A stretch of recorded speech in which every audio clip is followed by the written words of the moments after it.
ലോകം മൂന്നാം ലോക മഹായുദ്ധത്തിലേക്ക് അടുക്കുകയാണ്. Is there going to be a blood bath in Middle East? ഞാൻ എന്തുകൊണ്ടാണ് ഇങ്ങനെയൊക്കെ പറയുന്നത്? വേറെ ഒന്നുമല്ല, ഇസ്രായേൽ ഇറാനെ അറ്റാക്ക് ചെയ്തിരിക്കുകയാണ്. നമ്മൾ ഇന്നലെ ഒരു വീഡിയോ ചെയ്തിരുന്നു, അതിനകത്ത് ഞാൻ പറഞ്ഞിരുന്നു ഇറാനെ ഇസ്രായേൽ അറ്റാക്ക് ചെയ്യാൻ പോവുകയാണ്, there is going to be a war. അതുപോലെ തന്നെ സംഭവിച്ചിരിക്കുകയാണ്. നമ്മൾ ഈ വീഡിയോ ചെയ്യുമ്പോൾ 3 രീതിയിലാണിത് ചെയ്യാൻ ശ്രമിക്കുന്നത്, അല്ലെങ്കിൽ 3 കാര്യങ്ങളായിരിക്കും ഞാൻ ഫോക്കസ് ചെയ്യുന്നത്. ഇപ്പോൾ ഇസ്രായേൽ നടത്തിയ ഈ അറ്റാക്കിൽ എന്തൊക്കെ കാര്യങ്ങളാണ് സംഭവിച്ചിരിക്കുന്നത്? ഇതൊന്നാമത്തെ കാര്യം. രണ്ടാമത്, എന്തുകൊണ്ട് ഇപ്പോൾ ഇങ്ങനെ ഒരു അറ്റാക്ക്? മൂന്നാമത് ഞാൻ ഡിസ്കസ് ചെയ്യാൻ പോകുന്നത് ഇതിൻ്റെ ഫാൾ ഔട്ട് എന്തായിരിക്കും, ഇനി എന്താണ് സംഭവിക്കാൻ പോകുന്നത്. അപ്പോൾ ഈ 3 ആംഗിളുകളിൽ കൂടെ ആയിരിക്കും നമ്മൾ സഞ്ചരിക്കുന്നത്. അപ്പോൾ നിങ്ങൾക്കറിയാം ഇപ്പോൾ സംഭവിച്ചത് എന്താണ്? Israel has attacked Iran. ഈ ഒരു ഓപ്പറേഷൻ അവർ കൊടുത്ത പേരെന്താണ്? Rising lion. Okay, king of Israel അല്ലെങ്കിൽ ലയൺ ഓഫ് ഇസ്രായേൽ, അതിനെയാണ് ഇവർ ഇതുകൂടെ പ്രൊട്രേ ചെയ്യാൻ ശ്രമിക്കുന്നത്. ഓക്കെ, ലയൺ ഓഫ് ജൂദിയ എന്നൊക്കെ നിങ്ങൾ കേട്ടിട്ടുണ്ടോ? അപ്പോൾ ഇതിനെ ആയിരിക്കാം ഇവർ പൊട്രേ ചെയ്യാൻ ശ്രമിക്കുന്നത്. ഓക്കെ, അപ്പം കറൻലി നടന്നിരിക്കുന്നത് ഇസ്രായേൽ ഇറാനെ അടിച്ചിട്ടുണ്ട്. കുറേ അധികം ഡാമേജ് ഇറാൻ്റെ മുകളിൽ ഇസ്രായേലിനെ ഏൽപ്പിക്കാൻ പറ്റിയിട്ടുണ്ട്. അവരുടെ പല ന്യൂക്ലിയർ ഫെസിലിറ്റീസും ഇസ്രായേലിനെ നശിപ്പിക്കാൻ കഴിഞ്ഞിട്ടുണ്ട്, എക്സ്പെഷ്യലി നറ്റൻസ് പോലുള്ള ന്യൂക്ലിയർ സൈറ്റുകൾ. പിന്നെ ഇവരുടെ പല പ്രോമിനൻ്റ് ആയിട്ടുള്ള ഒഫീഷ്യൽസിനെയും ഇസ്രായേൽ വധിച്ചിട്ടുണ്ട്. ഞാൻ വേണമെങ്കിൽ നിങ്ങൾക്ക് കുറച്ച് ഇമ്പോർട്ടൻ്റ് ആയിട്ടുള്ള പേരുകൾ പറഞ്ഞുതരാം. ഒന്നാമത് IRGC ചീഫ് ഓഫ് സ്റ്റാഫായ ഹുസൈൻ സലമാനിയെ ഇസ്രായേൽ വധിച്ചിട്ടുണ്ട്. ഇദ്ദേഹമാണ് പറഞ്ഞത് ഇസ്രായേലിൻ്റെ ന്യൂക്ലിയർ സീക്രട്സ് എല്ലാം ഞങ്ങൾക്ക് അറിയാം, ഇസ്രായേൽ എന്തിനെങ്കിലും മുതിർന്നു കഴിഞ്ഞാൽ ഉടനെ ഞങ്ങൾ ഇസ്രായേലിനെ തരിപ്പണമാക്കുമെന്ന് പറഞ്ഞ വ്യക്തി ഇദ്ദേഹമാണ്. ഇദ്ദേഹം കൊല്ലപ്പെട്ടിട്ടുണ്ട്, IRGC ചീഫ് ഓഫ് സ്റ്റാഫായ ഹുസൈൻ സൊലൈമാനി. പിന്നെ IRGCയുടെ ജനറലായ ഗുലാം അലി റഷീദ് എന്ന് പറഞ്ഞ വ്യക്തി കൊല്ലപ്പെട്ടിട്ടുണ്ട്. ഇറാന്റെ military chief of staff major general Mohammad Bagheri, ഇദ്ദേഹവും കൊല്ലപ്പെട്ടിട്ടുണ്ട്. അതുപോലെ അമീർ അലി ഹാജിസാദെ, ഇദ്ദേഹം എയർഫോഴ്സ് കമാൻഡർ ആയിരുന്നു. ഇദ്ദേഹം കൊല്ലപ്പെടാൻ ഒരു കാരണമുണ്ട്. ഇറാൻ എയർ മൂവ്മെൻറ്റുകൾ നടത്തുന്നതായിട്ടുള്ള ഒരു സൂചന വെസ്റ്റേൺ ഇൻ്റലിജൻസ് ഇസ്രായേലിൻ്റെ അടുത്ത് എത്തിച്ചിട്ടുണ്ടായിരുന്നു. അപ്പം ഡ്രോൺ അറ്റാക്കുകളും കാര്യങ്ങളും ഒക്കെ ഇറാൻ പ്ലാൻ ചെയ്യുന്നു എന്നുള്ളൊരു ഐഡിയ ഉണ്ട്. അതുകൊണ്ടാവാം ഈ എയർ കമാൻഡറായ അമീർ അലി ഹജിസാസയെ ഇസ്രായേൽ വകവരുത്തിയത്. അതുപോലെ തന്നെ നമ്മൾ നോക്കിക്കഴിഞ്ഞു കഴിഞ്ഞാൽ ഇറാൻ്റെ കുറേയധികം ന്യൂക്ലിയർ സയൻറ്റിസ്റ്റുകളെയും ന്യൂക്ലിയർ റിലേറ്റഡ് ആയിട്ടുള്ള ഒഫീഷ്യൽസിനെയും ഇസ്രായേൽ വധിച്ചിട്ടുണ്ട്. ഡോക്ടർ ഫറയുദ്ദീൻ അബ്ബാസി, മുഹമ്മദ് മെഹദി തെറാഞ്ചി, പിന്നെ ഡോക്ടർ അബ്ദുൽ ഹമീദ് മിനോയിർ, ഇവരെല്ലാം വധിച്ചിട്ടുണ്ട്. പിന്നെ ഫിറോയുദ്ദീൻ അബ്ബാസി എന്ന് പറയുന്ന ഒരു ന്യൂക്ലിയർ സയൻറ്റിസ്റ്റിനെ വധിച്ചിട്ടുണ്ട്. ഇദ്ദേഹം he was A former head of atomic energy organisation of Israel. അതുപോലെ തന്നെ അൽ ഷംഖാനി എന്ന് പറഞ്ഞ വ്യക്തിയെ വധിച്ചിട്ടുണ്ട്. ഇദ്ദേഹം ഇറാന്റെ സുപ്രീം നാഷണൽ സെക്യൂരിറ്റി കൗൺസിലിന്റെ സെക്രട്ടറി ആയിരുന്നു. ആയത്തുള്ള ഖൊമൈനിയുമായിട്ട് വളരെ അടുപ്പമുള്ള വ്യക്തിയായിരുന്നു ഈ പറഞ്ഞ അൽ ഷംഖാനി. ഇദ്ദേഹത്തെ വധിച്ചിട്ടുണ്ട്. അപ്പം ഇറാന്റെ കമാൻഡ് സ്ട്രക്ചറിനെ ഏകദേശം പൂർണ്ണമായിട്ട് തന്നെ ഇസ്രായേൽ നശിപ്പിച്ചിട്ടുണ്ട്. ക്ലിയർ? പിന്നെ എന്തുകൊണ്ട് ഈ പ്രകോപനം ഉണ്ടായി, അല്ലെങ്കിൽ എന്തുകൊണ്ട് ഈ അറ്റാക്ക് ഇപ്പം നടന്നു എന്നുള്ളതിന് ഇസ്രായേൽ തന്നെ കുറേ എക്സ്പ്ലനേഷൻ തരുന്നുണ്ട്. അത് നിങ്ങൾ ശ്രദ്ധിച്ചു കഴിഞ്ഞാൽ അതിനകത്ത് ഇസ്രായേൽ പറയുന്ന ഒരു കാര്യം, ഇസ്രായേലിൻ്റെ എക്സിസ്റ്റൻസിന് തന്നെ ഇറാൻ ഒരു ത്രെട്ടാണ്. അവരൊരു ഡോക്യുമെൻ്റ് ആയിട്ട് തന്നെ ഇത് ഇറക്കിയിട്ടുണ്ട്. കാരണം ഞാൻ ഇന്നലെ പറഞ്ഞ പോലെ ഇസ്രായേൽ ന്യൂക്ലിയർ എൻറിച്ച്മെൻറ്റ് നടത്തിക്കൊണ്ടിരിക്കുകയാണ്. അറ്റോമിക് ഏജൻസിയുടെ റിപ്പോർട്ട് അനുസരിച്ച് 408 കിലോളം എൻറിച്ച്ഡ് യുറേനിയം, 60% എൻറിച്ച്ഡ് ആയിട്ടുള്ള യുറേനിയം ഇറാൻ്റെ കയ്യിലുണ്ട്. അത് 90% എത്തിച്ചു കഴിഞ്ഞാൽ അത് വെപ്പൺ ഗ്രേഡ് ആവും. അപ്പോൾ അത് വെച്ച് ഇസ്രായേലിനെ അറ്റാക്ക് ചെയ്യാം. അപ്പോൾ ഇസ്രായേൽ പറഞ്ഞു there is an eminent threat from Iran. ഇതൊരു കാര്യം. പിന്നെ ഇറാൻ പലപ്പോഴും പറഞ്ഞിട്ടുണ്ട് ഇസ്രായേലിനെ പൂർണ്ണമായിട്ട് അനിഹിലേറ്റ് ചെയ്യണമെന്ന്, നശിപ്പിച്ച് കളയണമെന്ന്. അത് ആയത്തുള്ള ഖൊമൈനി പറഞ്ഞതായിട്ട് ഞാൻ പറഞ്ഞു. 2015-18 ഇദ്ദേഹം പറഞ്ഞു 25 വർഷവും കൂടെ ഇസ്രായേലിന് ആയുസുള്ളൂ. ഇതിനു മുമ്പുള്ള ആയത്തുള്ള പറഞ്ഞത് ഇസ്രായേൽ ലിറ്റിൽ സാത്താനാണെന്നാണ്. ഇപ്പുറത്തുള്ള ആയത്തുള്ള ഖമേനി പറഞ്ഞത് ഇസ്രായേൽ ഒരു ക്യാൻസർ ആണെന്നുള്ളതാണ്. പിന്നെ നിങ്ങൾ വീഡിയോസ് കണ്ടിട്ടുണ്ടാവും, death to America, death to Israel, death to Britain, ഇങ്ങനെയുള്ള സ്റ്റേറ്റ്മെൻറ്റുകൾ ആയത്തുള്ള ഖമേനിയുടെ പ്രസംഗങ്ങളുടെ ഇടയിൽ പ്ലേ ചെയ്യാറുണ്ട്, ജനങ്ങൾ പറയാറുണ്ട്. അപ്പോൾ ഇതൊക്കെ വളരെയധികം ഇസ്രായേലിനെ ചൊടിപ്പിച്ച കാര്യങ്ങളാണ്. അപ്പോൾ ഇവർ മേജർലി ഇറാനെ അറ്റാക്ക് ചെയ്യാനുള്ള കാരണങ്ങൾ ഇതൊക്കെയാണ്. ഇവരുടെ ഡോക്യുമെൻറ്റിൽ ഇത് വളരെ ക്ലിയർ ആയിട്ട് ഇവർ പറഞ്ഞിട്ടുണ്ട്. ഇതൊക്കെ ഇസ്രായേൽ പറഞ്ഞ കാര്യങ്ങൾ. ഇനി എക്സ്ട്രാ കുറച്ച് കാര്യങ്ങളൂടെ ഞാൻ നിങ്ങൾക്ക് പറയാം. ഇറാൻ വളരെ വീക്കായിട്ട് നിൽക്കുന്ന ഒരു ടൈമാണിത്. അതുകൊണ്ടാണ് ഇസ്രായേൽ ഇറാനെ ഇപ്പം തന്നെ അടിച്ചത്. കാരണം നിങ്ങൾ നോക്കിക്കഴിഞ്ഞാൽ ഇറാൻ്റെ കൂടെ നിന്നിരുന്ന അതിൻ്റെ പല പ്രോക്സീസും ഉണ്ട്. ഈ പ്രോക്സീസിനെ ഇറാൻ വിളിച്ചിരുന്നത് ആക്സിസ് ഓഫ് റെസിസ്റ്റൻസ് എന്നാണ്. ആക്സിസ് ഓഫ് റെസിസ്റ്റൻസിൽ ആരൊക്കെ ഉണ്ടായിരുന്നു? ഹമാസ്, ഹൂതികൾ, അതുപോലെ ഹെസ്ബുള്ള. ഇതിനകത്ത് ഹെസ്ബുള്ളയും ഹമാസും ഇപ്പോൾ വളരെ വീക്കാണ്. ഓക്കെ, അപ്പോൾ ആക്സിസ് ഓഫ് റെസിസ്റ്റൻസ് വീക്കായി നിൽക്കുന്ന സമയമാണ്. അതുപോലെ തന്നെ ഇറാൻ സപ്പോർട്ടഡ് ആയിട്ടുള്ള ഗവൺമെൻറ് ആയിരുന്നു സിറിയയിൽ. ബഷർ അൽ അസാദിൻ്റെ ഗവൺമെൻറ് ആയിരുന്നു സിറിയയിൽ. അവിടെ ഇറാനും റഷ്യയുമായിരുന്നു അസാദ് ഗവൺമെൻറ്റിനെ സപ്പോർട്ട് ചെയ്തുകൊണ്ടിരുന്നത്. ഇതിനെ എതിർത്തുകൊണ്ടിരുന്നത് ആരൊക്കെയാണ്? ഇസ്രായേലും അമേരിക്കയും. അപ്പോൾ ഇസ്രായേലും അമേരിക്കയും ഒക്കെ ഏത് റിബൽ ഫാക്ഷനെയാണ് സപ്പോർട്ട് ചെയ്തുകൊണ്ടിരുന്നത്? അവരാണ് ഇപ്പോൾ സിറിയ ഭരിക്കുന്നത്. അപ്പോൾ സിറിയയിലുള്ള ഇറാൻ്റെ ഹോൾഡ് ഇപ്പോൾ ഇല്ല, കുറഞ്ഞിരിക്കുന്ന അവസ്ഥയാണ്. ഇറാൻ്റെ പ്രോക്സികളായ ഹമാസും ഹിസ്ബുള്ളയും ഇപ്പോൾ വീക്കാണ്. പിന്നെ സപ്പോർട്ടിന് വരാൻ സാധ്യതയുള്ള റഷ്യ, ഡയറക്റ്റ് സപ്പോർട്ട് ആയിരിക്കില്ല, എന്നാലും മോറലി സപ്പോർട്ടും വെപ്പൺ സപ്പോർട്ടും കൊടുക്കാൻ സാധ്യതയുള്ള റഷ്യ യുക്രൈൻ വാറിൽ ബിസിയാണ്. അപ്പോൾ ഇസ്രായേൽ നോക്കുമ്പോൾ ഇത് കറക്റ്റ് ടൈമാണ് അടിക്കാൻ. 7 മാസം മുമ്പേ ഇങ്ങനൊരു പ്ലാൻ ഉണ്ടായിരുന്നു എന്നുള്ളത് ഞാൻ നിങ്ങളോട് പറഞ്ഞിട്ടുണ്ട്. അപ്പോൾ അതിപ്പോൾ സംഭവിച്ചിരിക്കുന്നു. ഞാൻ പറഞ്ഞു ട്രംപും ഇസ്രായേലും തമ്മിൽ ടോക്സ് നടക്കുകയായിരുന്നു. അതുപോലെ തന്നെ ട്രംപും ഇറാനും തമ്മിലും ടോക്സ് നടക്കുന്നുണ്ട്. Trump and Iran are negotiating. അപ്പോൾ ട്രംപ് പറഞ്ഞൊരു കാര്യമുണ്ട്, ഒരു കാരണവശാലും എൻറിച്ച്മെന്റ് ഞങ്ങൾ അനുവദിക്കുന്നതല്ല. US won't allow enrichment by Iran. പിന്നീട് ട്രംപ് കുറച്ച് ടോൺ ഡൗൺ ആയി, ചെറിയ എൻറിച്ച്മെന്റ് ഒക്കെ നിങ്ങൾ ചെയ്തോളാൻ പറഞ്ഞു. പക്ഷേ ഇറാന്റെ സുപ്രീം ലീഡറായ ആയത്തുള്ള ഖമേനി പറഞ്ഞത് എന്താണ്? ഞങ്ങൾ എൻറിച്ച്മെന്റ് ഒന്നും നിർത്താൻ പോകുന്നില്ല. അന്ന് തന്നെ ട്രംപ് വാൺ ചെയ്തിരുന്നു, നിങ്ങളിങ്ങനെ അനുസരണക്കേട് കാണിച്ചാൽ ഭാവിയിൽ നിങ്ങൾക്ക് പ്രശ്നം ഉണ്ടാവും. Directly or indirectly he mention that. ഈ ഇടയ്ക്കും ട്രംപിൻ്റെ ഒരു ട്വീറ്റ് വന്ന് കിടപ്പുണ്ട്, അദ്ദേഹത്തിൻ്റെ ട്രൂത്ത് സോഷ്യലിൽ. അദ്ദേഹം പറയുന്നത്, ഞാൻ പലതവണ ഇറാനോട് പറഞ്ഞതാണ്, പെട്ടെന്ന് മേക്ക് എ ഡീൽ, പെട്ടെന്ന് ഡീൽ ചെയ്തില്ലെങ്കിൽ നിങ്ങൾക്ക് ഇനി ഒന്നും ഉണ്ടാവില്ല, there will be bloodshed. ട്രംപിൻ്റെ റീസെൻറ്റ് ട്വീറ്റാണ്. അപ്പോൾ ട്രംപ് ആയിരിക്കാം മേ ബി ഇത്രയും നാളും ഇസ്രായേലിനെ പിടിച്ചു വെച്ചിരിക്കുന്നത്. കാരണം Israel was ready to attack. ഇപ്പോൾ ഈ ഇടയ്ക്ക് ഇസ്രായേലിൻ്റെ ന്യൂക്ലിയർ ഡോക്യുമെൻറ്റ്സ് ലീക്കായി, ഞങ്ങൾ ഇപ്പോൾ തിരിച്ചടിക്കുമെന്ന് പറഞ്ഞ വ്യക്തിയാണ് ആര്? IRGCയുടെ ചീഫ് ഓഫ് സ്റ്റാഫായ ഹുസൈൻ സലാമി. അദ്ദേഹത്തെയാണ് ഇസ്രായേൽ കൊന്നിരിക്കുന്നത്. അതുപോലെ പല ഡയലോഗുകളും നമ്മൾ ശ്രദ്ധിച്ചു കഴിഞ്ഞാൽ it has came from your Iranian officials. അതായത് അവരുടെ ഫോറിൻ മിനിസ്റ്റർ അഗറാച്ചി, ഇദ്ദേഹം പറഞ്ഞു ഇന്റർനാഷണൽ അറ്റോമിക് എനർജി ഏജൻസിയുടെ സൂപ്പർവിഷനൊന്നും ഞങ്ങൾ ഇനി സമ്മതിക്കില്ല. അതുപോലെ അറ്റോമിക് ഏജൻസി പറഞ്ഞിരുന്നു ഇറാൻ ഇപ്പോൾ ഒട്ടും സഹകരിക്കുന്നില്ല, അവർ ന്യൂക്ലിയർ എൻറിച്ച്മെന്റ് ചെയ്യുകയായിരിക്കും, അതുകൊണ്ട് നമുക്ക് അവരെ സെൻഷർ ചെയ്യാമെന്നൊക്കെ അറ്റോമിക് ഏജൻസിയും പറഞ്ഞു.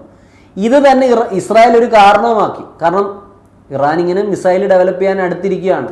അപ്പം ഇസ്രായേലിൻ്റെ ഡോക്യുമെന്റ് നമ്മൾ നോക്കിക്കഴിഞ്ഞാൽ ഏകദേശം 9 മിസൈലുകൾ പെട്ടെന്ന് തന്നെ ഇറാൻ ഉണ്ടാക്കാൻ കഴിഞ്ഞിരിക്കാം, അല്ലെങ്കിൽ ഇനിയും 9 മിസൈൽ ഉണ്ടാക്കാനുള്ള കേപ്പബിലിറ്റിയുടെ അടുത്ത് വരെ ഇറാൻ എത്തി. അപ്പോൾ ആ ഒരു കാര്യം ഇസ്രായേൽ മെൻഷൻ ചെയ്തിട്ടുണ്ട്, ന്യൂക്ലിയർ ബോംബ് അവരുണ്ടാക്കിയാൽ പ്രശ്നമാണെന്നുള്ളത്. ഓക്കെ, അതുപോലെ ഖൊമൈനി എപ്പോഴും പറഞ്ഞിട്ടുണ്ട് ന്യൂക്ലിയർ എൻറിച്ച്മെന്റ് ഞങ്ങൾ നിർത്തില്ല. ഇവരുടെ ഡിഫൻസ് മിനിസ്റ്റർ ആണെങ്കിലും ഫോറിൻ മിനിസ്റ്റർ ആണെങ്കിലും ഇസ്രായേലിനെതിരെ സ്റ്റേറ്റ്മെന്റ് ഇറക്കിയിട്ടുണ്ട്. Okay, clear. അതുപോലെ ഡിഫൻസ് മിനിസ്റ്റർ ഉണ്ട് അസീസ് നസറുദ്ദേഹ്. ഇദ്ദേഹം പറഞ്ഞത് എന്താണ്? ഇസ്രായേൽ സപ്പോസ് ഇറാനെ അറ്റാക്ക് ചെയ്ത് കഴിഞ്ഞാൽ അടുത്തുള്ള അമേരിക്കൻ ബേസസിനെ വരെ ഇറാൻ ടാർഗറ്റ് ചെയ്യുമെന്നാണ് ഡിഫൻസ് മിനിസ്റ്റർ പറഞ്ഞത്. അദ്ദേഹത്തെ പറ്റിയും ഇപ്പം നമുക്ക് അധികം വിവരമില്ല, കുറച്ച് കഴിയുമ്പോഴത്തേക്ക് things will be more clear. ഈ പ്രൊവക്കേറ്റീവ് സ്റ്റേറ്റ്മെൻറ്റ്സ് എല്ലാം ഇറാൻ നടത്തിയെങ്കിലും സാഡ് റിയാലിറ്റി ഈസ് ദാറ്റ്, അല്ലെങ്കിൽ സത്യം എന്താണെന്ന് പറഞ്ഞു കഴിഞ്ഞാൽ ഇസ്രായേലിൻ്റെ അറ്റാക്കുകളെ തടുക്കാൻ ഇറാന് കഴിഞ്ഞിട്ടേയില്ല. ഓക്കെ, ഇസ്രായേൽ കുറേ സ്ഥലത്തിൽ അറ്റാക്ക് ചെയ്തിട്ടുണ്ട്. നിങ്ങൾ നോക്കിക്കഴിഞ്ഞാൽ there are lot of places wear Israel has attacked. അപ്പോൾ കുറേ പ്രോമിനൻ്റ് ആയിട്ടുള്ള സ്ഥലങ്ങളുണ്ട്, ഇവരുടെ ചില ഹെഡ് ക്വാർട്ടറുകൾ, ന്യൂക്ലിയർ സൈറ്റുകൾ, അതുപോലെ ഓയിൽ ഫീൽഡുകളിൽ വരെ ഇസ്രായേൽ അറ്റാക്ക് നടത്തിയിട്ടുണ്ട്. എക്സാമ്പിൾ നോക്കിയാൽ തബ്രേസ് ഓയിൽ ഫീൽഡിൽ ഇവർ അറ്റാക്ക് നടത്തിയിട്ടുണ്ട്. 5 or 6 വേവായിട്ടാണ് ഈ അറ്റാക്ക് നടന്നിരിക്കുന്നത്. ക്ലിയർ? പിന്നെ നാത്തൻസ് ഞാൻ പറഞ്ഞു, അവിടെയാണ് ഏറ്റവും കൂടുതൽ അറ്റാക്ക് നടന്നിരിക്കുന്നത്, കാരണം അവിടെയാണ് അവരുടെ ന്യൂക്ലിയർ ഫെസിലിറ്റി. ഓക്കെ, ഇത് കൂടാതെ പല ഇമ്പോർട്ടൻറ്റ് സ്ഥലങ്ങളിലും ഇതുപോലെ അറ്റാക്ക് നടത്തിയിട്ടുണ്ട്. ഞാനിവിടെ ജസ്റ്റ് കുറച്ച് ഇമ്പോർട്ടൻറ്റ് പ്ലേസസ് കുറിച്ച് വെച്ചിരുന്നു, പക്ഷേ അത് നമുക്ക് ഇമ്പോർട്ടൻ്റ് അല്ല. ഏറ്റവും കൂടുതൽ ഇമ്പോർട്ടൻ്റ് ആയിട്ടുള്ള ഏരിയസ് അവരുടെ ന്യൂക്ലിയർ ഫെസിലിറ്റി ആയ നാത്തൻസ്, പിന്നെ കൊറംബാദ് എന്ന് പറഞ്ഞ സ്ഥലം, ഇവിടെ എല്ലാം അറ്റാക്ക് നടന്നിരിക്കുന്നു. ക്ലിയർ? പിന്നെ തബ്രേസ് ഓയിൽ ഫീൽഡിലും അറ്റാക്ക് നടന്നിരിക്കുന്നു. ക്ലിയർ ആണല്ലോ? പിന്നെ ഞാൻ പറഞ്ഞു ഇവരുടെ ന്യൂക്ലിയർ സയൻറ്റിസ്റ്റുകളെ കുറേ പേരെ കൊന്നിട്ടുണ്ട്. പക്ഷേ ഈ ന്യൂക്ലിയർ സയൻറ്റിസ്റ്റുകളെ കൊല്ലുന്ന പരിപാടി ഇപ്പം തുടങ്ങിയതല്ല. പണ്ട് മുതലേ ഇറാനിയൻ ന്യൂക്ലിയർ സയൻറ്റിസ്റ്റുകളെ ഇസ്രായേൽ കൊന്നിട്ടുണ്ട്. 2020 നവംബറിൽ മോസൻ ഫക്കിർസാദെ എന്ന് പറയുന്ന ന്യൂക്ലിയർ സയൻറ്റിസ്റ്റിനെ കൊന്നു. ഇത് കൊന്ന രീതി ഒരു റിമോട്ടായ ഇലക്ട്രോണിക് ഡിവൈസ് വെച്ചിട്ടാണ് കൊന്നതെന്നാണ് പറയപ്പെടുന്നത്. ക്ലിയർ? പിന്നെ 2021 ഇവരുടെ നത്തൻസിൽ തന്നെയുള്ള അണ്ടർഗ്രൗണ്ട് ഫെസിലിറ്റിയെ ഇസ്രായേൽ സബോട്ടേജ് ചെയ്യാൻ ശ്രമിച്ചിട്ടുണ്ട്. 2010 സ്റ്റക്സ്നെറ്റ് എന്ന് പറഞ്ഞ വൈറസിനെ ഉപയോഗിച്ച് സൈബർ അറ്റാക്ക് നടത്തി ഇറാൻ്റെ ന്യൂക്ലിയർ ഫെസിലിറ്റി അവർ വീക്ക് ചെയ്തിട്ടുണ്ട്. അപ്പോൾ ഇതൊക്കെ നേരത്തെ ഇസ്രായേൽ ചെയ്യുന്ന കാര്യമാണ്. ഇപ്പം നടന്ന കാര്യങ്ങൾ നിങ്ങൾ കറക്റ്റായിട്ട് മനസ്സിലാക്കിയെന്ന് പ്രതീക്ഷിക്കുന്നു. ഇറാൻ കൗണ്ടർ അറ്റാക്ക് നടത്തിയിട്ടുണ്ട് ഡ്രോണുകൾ കൊണ്ട്, പക്ഷേ ഇതുകൊണ്ട് വലിയ പ്രയോജനം ഉണ്ടായിട്ടില്ലെന്നാണ് എനിക്ക് മനസ്സിലാക്കാൻ കഴിയുന്നത്. വ്യാപകമായ നഷ്ടമൊന്നും ഉണ്ടാക്കാൻ ഇറാന് കഴിഞ്ഞിട്ടില്ല. അപ്പോൾ ഇപ്പോൾ കറൻ്റ്ലി സംഭവിച്ച കാര്യങ്ങളാണ് ഞാൻ നിങ്ങൾക്ക് ആദ്യം പറഞ്ഞു തന്നിരിക്കുന്നത്. ഇസ്രായേൽ അറ്റാക്ക് എന്തുകൊണ്ട് നടത്തി, എന്തൊക്കെയാണ് ഇപ്പോൾ സംഭവിച്ചിരിക്കുന്നത്, ഇറാൻ എന്ത് നഷ്ടം സംഭവിച്ചു, ഇറാൻ തിരിച്ചെന്ത് ചെയ്തു. ഓക്കെ, പിന്നെ ഞാൻ പറഞ്ഞു തന്ന ഒരു കാര്യമുണ്ട്, എന്തുകൊണ്ട് ഇപ്പോൾ ഈ അറ്റാക്ക്. ഇസ്രായേൽ പറഞ്ഞ കാരണങ്ങൾ ഞാൻ പറഞ്ഞു, പറയാതിരുന്ന വേറെ കാരണങ്ങൾ ഞാൻ പറഞ്ഞു തന്നു. ഇനി ഈ പറയുന്ന അറ്റാക്ക് കാരണം ഒരു വലിയ യുദ്ധം ഉണ്ടാവുമോ, അല്ലെങ്കിൽ ഈ ഒരു ബാറ്റിൽ അല്ലെങ്കിൽ ഈ ഒരു അറ്റാക്ക് മൂലം ഇനി എന്തുണ്ടാവാനുള്ള സാധ്യത. ഇതിൽ ഓരോരോ രാജ്യങ്ങളുടെ റോള് നമുക്ക് നോക്കാം. ആദ്യം USA എന്ത് പറഞ്ഞു എന്ന് നോക്കാം. USA മാർക്കോ റൂബിയോ ആദ്യം തന്നെ പറഞ്ഞു ഇത് ഇസ്രായേലിൻ്റെ യൂണിലാറ്ററൽ ആക്ഷനാണ്, ഇതിനകത്ത് അമേരിക്കയ്ക്ക് ഒരു റോളും ഇല്ലെന്നാണ് മാർക്കോ റൂബിയോ പറയുന്നത്. ഓക്കെ, പക്ഷേ ഇറാൻ പറയുന്നത് ഓബ്വിയസ്ലി USA സപ്പോർട്ട് ഇല്ലാതെ ഇങ്ങനൊരു കാര്യം ഇസ്രായേലിന് ചെയ്യാൻ കഴിയില്ല, അല്ലെങ്കിൽ അറ്റ്ലീസ്റ്റ് ഇസ്രായേൽ ഇത് USA അറിയിച്ചിരിക്കും. ഇത് ഡൊണാൾഡ് ട്രംപ് സമ്മതിക്കുന്നുണ്ട്. He knew about an attack. Okay, അപ്പം ഡയറക്റ്റ്ലി US ഇതിനകത്ത് ഇൻവോൾവ് ആയോ ഇല്ലയോ എന്ന് ചോദിച്ചു കഴിഞ്ഞാൽ എൻ്റെ മനസ്സിൽ ഇൻവോൾവ് ആയേക്കാമെന്നാണ് വിശ്വസിക്കുന്നത്. പക്ഷേ അവരൊരിക്കലും അത് തുറന്നു പറയില്ല. ഓക്കെ, പക്ഷേ ഇസ്രായേലിനെ സപ്പോർട്ട് ചെയ്യുന്നത് US ആണെന്നാണ് ഇറാൻ പറയുന്നത്. അതാവാം സത്യം from A neutral perspective. Okay, പക്ഷേ അവർക്ക് ഈ യുദ്ധത്തിൻ്റെ പുറകെ പോകാൻ താല്പര്യമില്ല. ഇത് എസ്കലേറ്റ് ചെയ്യാൻ ചിലപ്പം US താല്പര്യമില്ല. US ബേസിസിനെ അറ്റാക്ക് ചെയ്ത് കഴിഞ്ഞാൽ അത് US ഒരു പ്രശ്നമായിരിക്കും. പിന്നെ USA സോഴ്സസ് പറയുന്നുണ്ട് ഇറാൻ വലിയ രീതിയിൽ ഇസ്രായേലിനെ ആക്രമിക്കാൻ ശ്രമിച്ചാൽ USA ഇടപെടുമെന്ന്. അതിൻ്റെ അർത്ഥം എന്താ? USA is equal to Israel. ഇവർ രണ്ടും ഒന്നാണെന്നുള്ളത് മനസ്സിലാക്കുക. പക്ഷേ എൻറ്റയർലി ഈ പറയുന്ന ഇസ്രായേലിനെ കൺട്രോൾ ചെയ്യാൻ USAക്ക് പറ്റണമെന്നില്ല. പലപ്പോഴും പല സാഹചര്യങ്ങളിലും മൊസാദ് ആണെങ്കിലും ഇസ്രായേൽ ഗവൺമെൻറ് ആണെങ്കിലും USA പറഞ്ഞത് കേൾക്കാതെ അറ്റാക്ക് ചെയ്തിട്ടുണ്ട്. കാരണം അവർക്ക് ഏറ്റവും ഇമ്പോർട്ടൻ്റ് അവരുടെ ഈ പറയുന്ന എക്സിസ്റ്റൻസ് തന്നെയാണ്, അതിനൊരു സംശയമില്ല. അപ്പോൾ USA ഒരു ഐഡിയ ഇതാണ്. അപ്പോൾ നമുക്ക് മനസ്സിലാക്കേണ്ടത് ഞങ്ങൾ ഇതിലൊന്നും ഇല്ലെന്ന് അവർ പറഞ്ഞെങ്കിലും ഇസ്രായേലിന് ഒരു പ്രശ്നം വന്നാൽ obviously they are going to interfere. നിങ്ങൾ മനസ്സിലാക്കി കഴിഞ്ഞാൽ ഇവർ നേരത്തെ തന്നെ ഇവരുടെ താഡ് മിസൈൽസ് അതുപോലെ ചില സിസ്റ്റംസ് എല്ലാം ഇവർ മിഡിൽ ഈസ്റ്റിലേക്ക് നീക്കിയിട്ടുണ്ട്. പാട്രിയറ്റ് മിസൈൽസ്, താഡ് മിസൈൽസിൻ്റെ 2 ബാറ്ററികളാണ്. താഡെന്ന് പറഞ്ഞാൽ ടെർമിനലി ഹൈ ആൾട്ടിറ്റ്യൂഡ് ഡിഫൻസ് സിസ്റ്റമാണ്. ഇത് ആരുടെ ഡിഫൻസ് സിസ്റ്റമാണ്? മിസൈൽ ഡിഫൻസ് സിസ്റ്റമാണ്. USA മിസൈൽ ഡിഫൻസ് സിസ്റ്റമാണ്. ഇതിൻ്റെ 2 ബാറ്ററികൾ ഇസ്രായേലിന് കൊടുത്തിട്ടുണ്ട് എക്സ്ട്രാ. അതുപോലെ ഇത് ഇൻഡോ പസഫിക്കിലുള്ള ചില സിസ്റ്റംസ്, പാട്രിയോട്ട് പോലുള്ള ചില സിസ്റ്റംസ്, പേരുകൾ എനിക്ക് കിട്ടുന്നില്ല, പാട്രിയോട്ടോ താഡ്സോ പോലുള്ള ചില മിസൈൽ സിസ്റ്റങ്ങൾ ഇവർ മിഡിൽ ഈസ്റ്റിലേക്ക് നേരത്തെ നീക്കിയിട്ടുണ്ട്. അതിൻ്റെ അർത്ഥം എന്താ? ഇവർ ഈ യുദ്ധം ഫോർസി ചെയ്തു. പിന്നെ ഇവരുടെ എംബസിയിലൊക്കെയുള്ള ആൾക്കാരോട്, ഇറാഖിലുള്ള എംബസിയിലുള്ള ആൾക്കാരോട് ഇവിടെ നേരത്തെ പൊക്കോളാൻ US നിർദ്ദേശിച്ചിരുന്നു. എമർജൻസി സ്റ്റാഫ് അല്ലാത്തവരെല്ലാം തിരിച്ച് US പോകാൻ പറഞ്ഞു. ഇതിൻ്റെ അർത്ഥം എന്താണ്? USA new this. ഇനി അറബ് രാജ്യങ്ങളുടെ പ്രതികരണം എന്താണെന്ന് ചോദിച്ചു കഴിഞ്ഞാൽ സൗദി അറേബ്യ ഇതിനെ വിമർശിച്ചിട്ടുണ്ട്. ഈ ഒരു അറ്റാക്ക് ശരിയല്ല എന്നാണ് സൗദി പറഞ്ഞത്. അതും ഇറാനെ സംബോധന ചെയ്യുന്നത് എന്താണ്? ബ്രദർലി മുസ്ലിം നേഷൻ എന്നാണ് സൗദി അറേബ്യ സംബോധന ചെയ്തേക്കുന്നത് ഇറാനെ. പക്ഷെ നിങ്ങൾ മനസ്സിലാക്കണം, ഇറാനും സൗദി അറേബ്യയും തമ്മിൽ നല്ല ബന്ധമൊന്നും അല്ല. പക്ഷെ എന്തുകൊണ്ടായിരിക്കും സൗദി ഇത് പറഞ്ഞത്? അവർക്കൊരു പ്രശ്നം ഇപ്പം ആവശ്യമില്ല, അവർ പ്രോസ്പർ ചെയ്യാൻ ശ്രമിക്കുകയാണ്. മുഹമ്മദ് ബിൻ സൽമാൻ്റെ വിഷൻ 2030 ഒക്കെ ഉണ്ട്. ഓയിലിൽ നിന്ന് മാറി അവർ ചിന്തിക്കുന്നു, അവർ വെസ്റ്റേൺ റീജിയൻസുമായിട്ട് കൂടുതൽ അടുക്കുന്നു. ഈവൻ ഇസ്രായേലുമായിട്ട് പീസ് ഉണ്ടാക്കാനൊരു ശ്രമം ട്രംപ് നടക്കുന്നുണ്ട്. ഓക്കെ, അതിൻ്റെ ഇടയ്ക്ക് UAE എബ്രഹാമിക് അക്കോർഡ്സ് ഉണ്ട്. അപ്പം സൗദിക്ക് ഇതിനകത്തൊരു ഇടപെടലും സൗദി ആഗ്രഹിക്കുന്നില്ല. അതുപോലെ നിങ്ങൾക്ക് മനസ്സിലാക്കാം, Mecca the holiest place of Islam, ഈ മക്കയുടെ ഫ്രണ്ടിൽ US-ന്റെ പാട്രിയോട്ട് മിസൈൽസ് സ്ഥാപിക്കപ്പെട്ടു കഴിഞ്ഞു. എന്താണ് കാരണം? ഹൂതികൾ മക്ക അറ്റാക്ക് ചെയ്യുമെന്നുള്ള പേടി വരെ സൗദിക്കുണ്ട്. കാരണം ഇങ്ങനൊരു ചരിത്രമുണ്ട്. 2016 ഹൂതികൾ മക്ക സിറ്റിക്കെതിരെ മിസൈൽ അയച്ചു എന്നൊരു ന്യൂസ് ഉണ്ട്. ഇത് റൂട്ടേഴ്സ് കവർ ചെയ്തിട്ടുണ്ട്, നിങ്ങൾ അൽ ജസീറ നോക്കിയാലും കാണും. അപ്പോൾ ഹൂതികളുടെ അറ്റാക്കിനെ പേടിച്ച് പാട്രിയോട്ട് മിസൈൽ സിസ്റ്റംസ് മക്കയിൽ ഇൻസ്റ്റാൾ ചെയ്ത് വെച്ചിട്ടുണ്ട്. ഓക്കെ, അങ്ങനെ ഒരു അറ്റാക്ക് നടന്നു കഴിഞ്ഞാൽ, ഞാൻ പറഞ്ഞു ഇനി ഈ യുദ്ധത്തിൽ എന്തൊക്കെ ഉണ്ടാവും എന്നുള്ള സാധ്യതയാണ്. അങ്ങനെ ഒരു യുദ്ധം, ഒരു പ്രശ്നം നടന്നു കഴിഞ്ഞാൽ, മക്കയ്ക്കെതിരെ ഇപ്പം ഹൂതീസ് അറ്റാക്ക് ചെയ്ത് കഴിഞ്ഞാൽ ഈ വാർ എസ്കലേറ്റ് ആവും. അതുപോലെ തന്നെ ഇറാൻ ഇപ്പോൾ ഇസ്രായേലിനെ മാത്രം തിരിച്ചടിച്ചു കഴിഞ്ഞാൽ ഇതൊരു 2-way വാറാവും. ചിലപ്പോൾ US ഇടപെടും. പക്ഷേ സപ്പോസ് ഇറാൻ അടുത്തുള്ള രാജ്യങ്ങളുടെ ഓയിൽ ഫെസിലിറ്റികളെ എല്ലാം അറ്റാക്ക് ചെയ്തു, ഞങ്ങളില്ലെങ്കിൽ ആരും ഇല്ലാന്ന് തീരുമാനിച്ചാൽ അവിടെ പ്രശ്നമാവും. അടുത്തുള്ള രാജ്യങ്ങളുടെ ഓയിൽ ഫെസിലിറ്റീസ്, USA ബേസുകൾ, ഖത്തറിൽ ബേസ് ഉണ്ട്, സൗദിയിൽ ബേസ് ഉണ്ട്, UAE ബേസ് ഉണ്ടെന്നാണ് എനിക്ക് തോന്നുന്നത്. അപ്പോൾ ഈ ബേസുകളെയൊക്കെ അറ്റാക്ക് ചെയ്താൽ ഇത് സ്പ്രെഡ് ചെയ്യും. അപ്പോൾ ഇത് നമുക്ക് കൺട്രോൾ ചെയ്യാൻ പറ്റാത്ത ഒരു വാറായി മാറും. റഷ്യയുടെ കേസ്, റഷ്യ ഇപ്പം ബിസിയാണ്. അതുകൊണ്ട് ഈ കാര്യത്തിൽ വലുതായിട്ട് ഇടപെടാനുള്ള സാധ്യതകൾ വളരെ കുറവാണ് റഷ്യയുടെ ഭാഗത്തുനിന്ന്.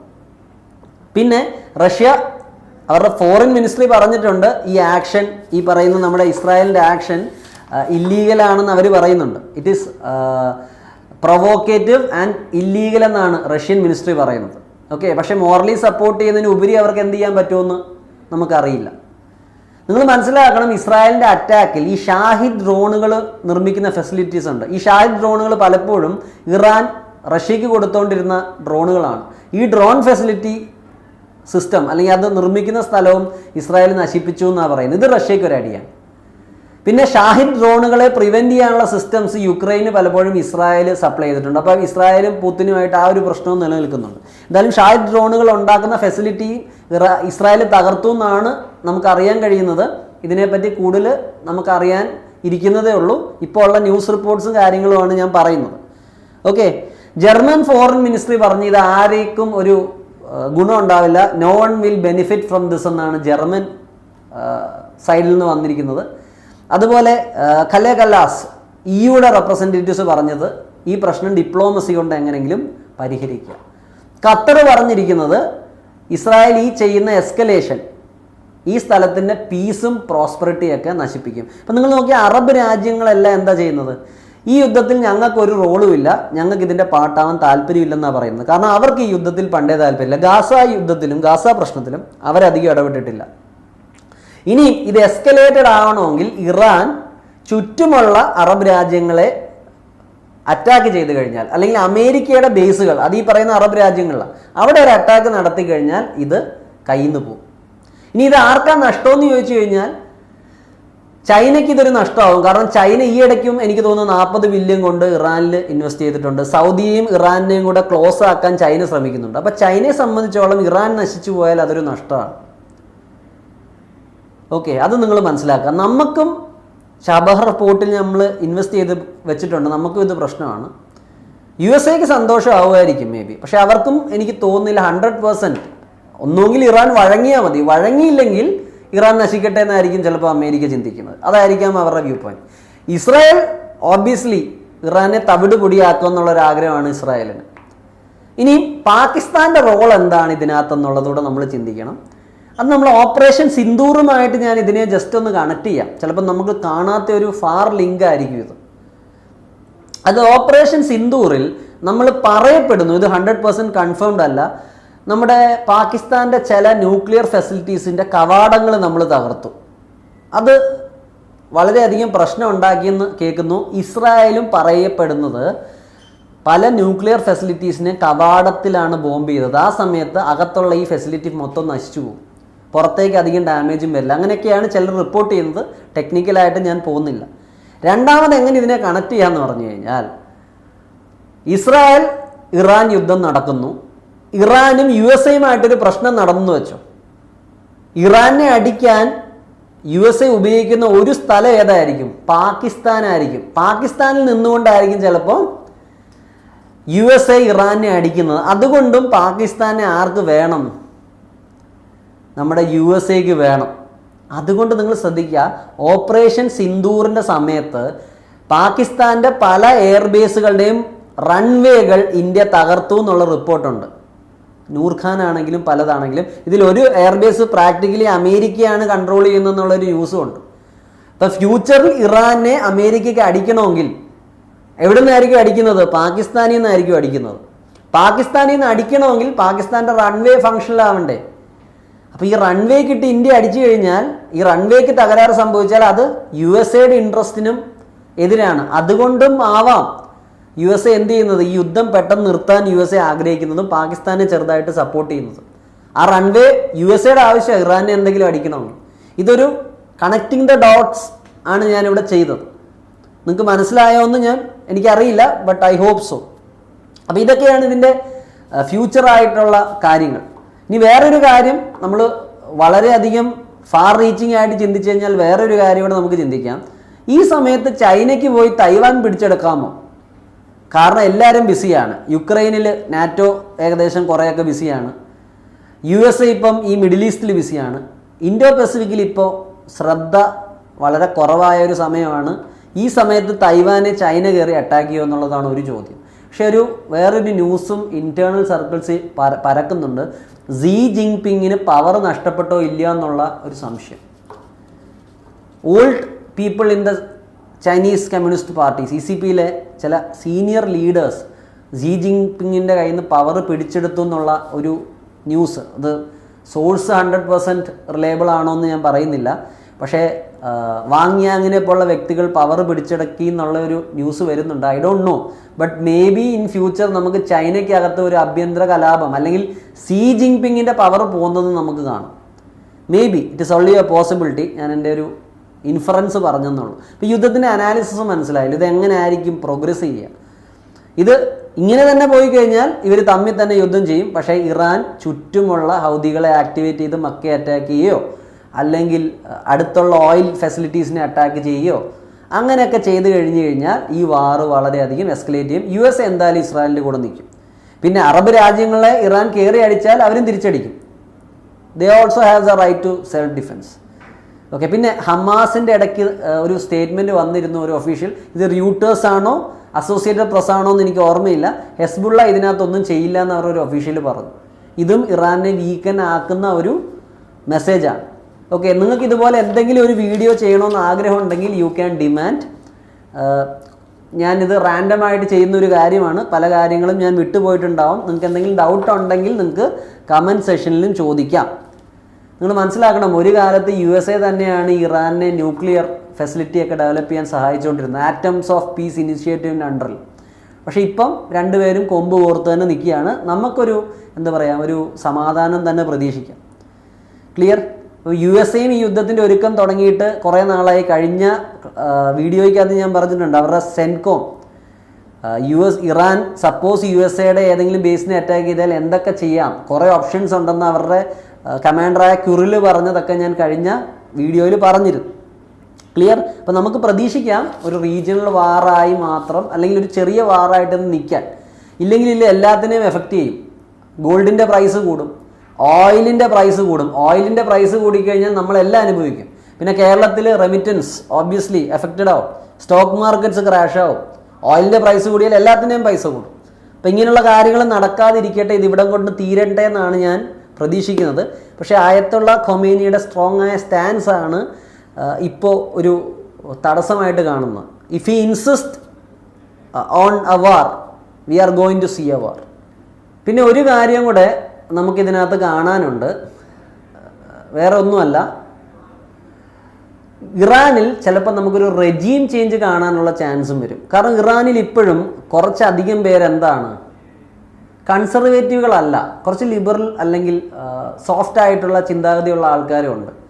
അപ്പോൾ ഇപ്പോൾ വന്ന പ്രൈം മിനിസ്റ്റർ പെഷാസ്കിൻ, ഇദ്ദേഹവും കുറച്ച് അധികം കൺസർവേറ്റീവ് അല്ലാത്തൊരു ഗ്രൂപ്പിൽ പെട്ടവരാണ്. അപ്പോൾ ഇറാനിൽ പല പ്രൊട്ടസ്റ്റും നിങ്ങൾ കണ്ടിട്ടുണ്ടാവും, ഈ പറയുന്ന ഹിജാബിനെതിരെയും വുമൺ റൈറ്റ്സിന് വേണ്ടിയും.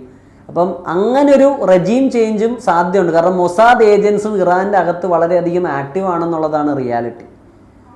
സോ നിങ്ങൾ മനസ്സിലാക്കണം, ഈ അറ്റാക്ക് നടക്കുന്നതിൻ്റെ ഇടയ്ക്ക് തന്നെ ഇൻറ്റേർണലി ഇറാനിൽ എക്സ്പ്ലോഷൻ നടക്കുകയാണ്. അപ്പം ഞാൻ ആ ഒരു ആസ്പെക്റ്റൂടെ വിട്ടുപോയിരുന്നു കഴിഞ്ഞാൽ ഈ ഡിസ്കഷൻ കംപ്ലീറ്റ് ആവില്ല. അപ്പം ഒരു റെജീം ചേഞ്ചിൻ്റെ സാധനവും സാധ്യതയും നമുക്ക് തള്ളിക്കളയാൻ പറ്റില്ല.